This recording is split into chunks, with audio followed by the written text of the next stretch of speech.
देखिए चुनावी चुस्की मेरे निधि वासंदानी के साथ। नमस्कार, मैं हूं आपके साथ निधि वासंदानी और देश में सियासत का माहौल पूरी तरह से गरमाया हुआ है। एक तरफ राहुल गांधी हैं जो कि ये कह रहे हैं कि बीजेपी को, मोदी जी को प्यार से जवाब दिया जाएगा, तो दूसरी तरफ बीजेपी है वो राफेल पे जितने भी वार हो रहे हैं उस पर पलटवार कर रही है और अपने आप को डिफेंड कर रही है कि ये डील बहुत साफ है। तमाम मुद्दे हैं ऐसे, लेकिन लोकसभा चुनाव को लेकर मुद्दा क्या है ये बड़ा सवाल है और आज हम निकले हैं लोगों के बीच में, जनता से उनका मन जानने की कोशिश कर रहे हैं। एक तरह से मन की बात है, चुनावी चुस्की का ये एपिसोड देख रहे हैं। आप वोट देते हैं? हाँ बिल्कुल देता हूँ, वोट तो देना चाहिए। किसकी सरकार बनवा रहे हैं? नरेंद्र मोदी जी, बीजेपी रहेगी। बीजेपी ने ऐसा क्या किया है 5 साल में? टीआर रूच हो ना हो, इतना तो हम भी नहीं पढ़ते राजनीति में, स्टूडेंट भी रहते हैं, पर मोदी जी के फैन है, पसंद है हो रहा है। हाँ पसंद है, मेरा जो जितने भी युवा हैं सबकी पसंद मोदी जी रहेगी। फिर भी काम क्या हुआ है? काम जो भी उन्होंने करा हमारा पहले से तो बेस्ट ही हुआ है। हमारे आर्मी मैन भी है, उनकी सपोर्ट करी है। काले धन की उन्हें वापसी आने की कोशिश करी पर वो नहीं हो पाया, हमारा रीज़न रहे कुछ, बट उन्होंने कोशिश तो करी है। मुझे लगता है राफेल के मुद्दे पर राहुल गांधी जंग छेड़े हुए हैं कि बीजेपी ने गलत डील की, भ्रष्टाचार किया, मानते हैं? तो राजनीति वाली बात है, राहुल जी कुछ बोलेंगे, मोदी जी कुछ बोलेंगे, पर जनता जो खुश है वो मोदी जी से खुश है। मुझे नहीं लगता राहुल जी से खुश है। वहाँ पे जनता खुश है? खुश है आप सरकार से अब तक की कामकाज में? बिल्कुल खुश हैं अभी तक हम। क्या किया है खास? First point which I want to appreciate the Modi, the digitalization of the civilization, which is very important, and this is a main part which is appreciable. अभी तक मैं यूपी में जिससे भी मिल रही हूँ सब कह रहे हैं प्रियंका गांधी का करिश्मा जो है वो कांग्रेस की नैया पार लगवाएगा, आपको लगता है?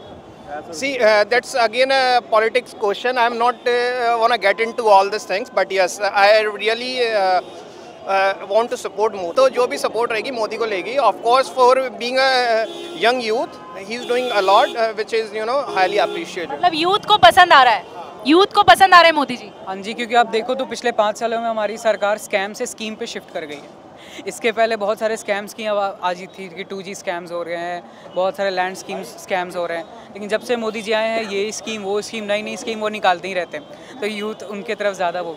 और कुछ फैसले भी लिए हैं मोदी सरकार ने, जैसे कि डीमोनेटाइजेशन, GST, सर्जिकल स्ट्राइक, जो कि अपने आप में बड़े और महत्वपूर्ण फैसले थे। दूसरी बात ये भी मैम, अभी ना मोदी जी को 5 साल हुए हैं, तो कांग्रेस हमने दे रहा कितने साल हो रहे हैं, तो अभी मैं चाहता हूँ 5 साल तो और देने चाहिए, एटलीस्ट मैं तो 15-20 साल देने चाहिए मोदी जी को। 5 साल और देने चाहिए? हाँ बिल्कुल, ये नहीं 5 साल में मोदी जी कुछ बड़ा कर देंगे, जब कांग्रेस 60 साल में नहीं रह पाई तो 5 साल में मोदी जी ने काफ़ी सुधार किया है और बेटर है कि 5 साल और मिलेंगे तो डेफिनेटली और भी चाह रहे हैं। और किसी को मौका नहीं देना चाहते?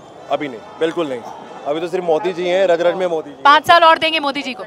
Because he's just coming in the form, and at least which we thought that again 5 years goes to Modi, because major aspects like a surgical strike which happened, none of the government did that brilliant job, and this is obviously hats off for such a decision which he's taking, and there is many more which is coming. तो मुलायम सिंह यादव ने भी कह दिया कि प्रधानमंत्री मैं कामना करता हूं कि PM मोदी बने।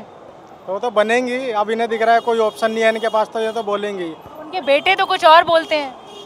बाप तो बाप ही होता ना, बेटा कुछ भी बोलता रहे, बाप तो बाप ही होगा, चलेगी तो बाप की। यूपी में SP BSP गठबंधन हुआ तो विश्वास रखेंगे, क्योंकि ये तो काटने वाले हैं वोट। किसके काटेंगे, किसको नुकसान ज्यादा पहुंचाएंगे, बीजेपी को, कांग्रेस को? वोट तो पहले भी कटती है या अभी भी कटेगी, बस कोई फर्क नहीं पड़ेगा, क्योंकि जनता को पता चल रहा है इन्होंने पहले क्या किया और अब क्या हो रहा है, सब कुछ जान लिया जनता। अभी तो जनता सब समझती है, सब समझती है। बिल्कुल समझ रहे हैं आप? समझ गए मैम, मोदी लहर जब भी थी और आज भी है, और आई थिंक मोदी जी को कोई नहीं डिफीट कर सकता। मोदी जी को कोई डिफीट नहीं कर सकता, आप भी मानते हैं? बिल्कुल मानता, मैं तो 100% मानता हूँ। मुद्दा राफेल को जो राहुल गांधी हैं उन्होंने तो आर पार की लड़ाई बना दिया है और वो कह रहे हैं कि प्यार से जवाब देंगे, चौकीदार चोर है, ये तक का लफ्ज का इस्तेमाल कर रहे हैं। That's the reason Rahul Gandhi taking a support from the other party as when there is a collaboration happening. Which UP में तो अकेले लड़ रहे हैं? नहीं यूपी में लड़ रहे हैं, but still he's the supporting parties is other parties. No, he's not doing the standalone jobs anywhere. But the Modi is someone who's fighting everywhere on his own things. That's क्या अपने नेता को जानकर vote देने जाते हैं या फिर परिवार में जो माहौल बन जाता है कि इस पार्टी को देना है तो तब दे देते हैं? नहीं, उनके काम को देखकर वोट दिया जाता है। परिवार में जो भी माहौल बने हमें उससे फ़र्क नहीं पड़ता, क्योंकि 5 साल में हमने भी देखा है कि पहले क्या काम होता था, इस बार क्या काम हुआ है, तो ऑब्वियसली उनके काम को देखकर ही वोट दिया जाएगा। आपसे एक सर्वे कर लेते हैं, एक रैपिड फायर टाइप का, कि 10 में से आपको नंबर देने हैं इस सरकार को। 5 साल पूरे हो गए सरकार को, अब देश चुनाव के मुहाने पर खड़ा हुआ है और बस हम आप बढ़ ही रहे हैं कि अब चुनाव का ऐलान हो जाएगा, बिल्कुल फूंक जाएगा। पार्टियां तो जोर आजमाइश कर रही है, लेकिन 10 में से कितने नंबर देंगे आप लोग? आप सब युवा हैं और आप ही के हाथ में सत्ता की चाबी भी होती है, आप ही लोग वोट करने जाते हैं बढ़ चढ़कर और सरकार बनाते हैं, तो 10 में से कितने नंबर? मैं तो 10 में से 15 देना चाहूँगा, पर है नहीं 10 में तो 10 ये बड़ी बात कह रही। 10 में से 10 ही रहेगा। 10 में से 10। आप? 8, 10 में से 8। 10 में से 8। 10 में से 10।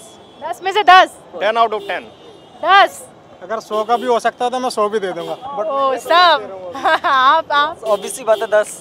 तो यहाँ तो एवरेज क्या, यहाँ तो आपसे नहीं मेरी राय, मैं तो आप लोगों की राय जानने आई हूँ। आप नहीं बोलोगे? नहीं, मैं तो आप लोगों की राय जानने आई हूँ कि आप लोग क्या सोच। मैं भी वोट देती हूँ, ऑब्वियसली मैं भी देश की नागरिक हूँ और मैं भी वोट देती हूँ, बट मैं ये जानने आई हूँ कि आप लोगों के मन में क्या है। प्रधानमंत्री तो मन की बात करते हैं, हम भी मन की बात करने आए आपसे। हम लोग के मन में मोदी है, हम लोग के मन में मोदी है। 2019 में मोदी, बिल्कुल 100% रहना चाहिए। 5 साल तो देने चाहिए। नहीं, बीजेपी में मैं तो चाहता हूँ 10-15 साल ही रहते तो काफ़ी नक्शा पलट जाएगा। यहाँ पे तो सीधी राय है लोगों की कि बीजेपी दोबारा आ रही है और बहुमत के साथ आ रही है। बिल्कुल बहुमत के साथ आ रही है। वो तो वक्त बताएगा क्या होगा। सीटें आएंगी, पिछली बार से कम सीटें आएंगी। क्यों आपको लगता है ऐसा? न्यूज़ देखता हूँ ना रोज। नहीं, मैं न्यूज़ की बात नहीं है, पर आपको क्यों लगता है क्यों कम सीटें आएंगी? मुझे मतलब कैलकुलेशन खेल कौन खराब करेगा? कैलकुलेशन से लगता है। नहीं, खेल कौन खराब करेगा? अलायंस कह सकता, ये मैं नहीं कह सकता। खैर, सब लोग यहाँ पर बीजेपी के पक्ष में हैं और चाहते हैं दोबारा बीजेपी आए, लेकिन फिलहाल चुनाव आगे हैं और देखना होगा कि जो लोग पसंद कर रहे हैं क्या वो वोट में तब्दील होता है और लोगों की पसंद एक बार दोबारा प्रधानमंत्री मोदी के रूप में फिर से सामने आती है, ये देखना होगा। फिलहाल चुनावी चुस्की का आप ये एपिसोड देख रहे हैं और मैं हूँ आपके साथ निधि वासंदानी। अगले एपिसोड में फिर मुलाकात होगी। देखिए चुनावी चुस्की मेरे निधि वासंदानी के साथ।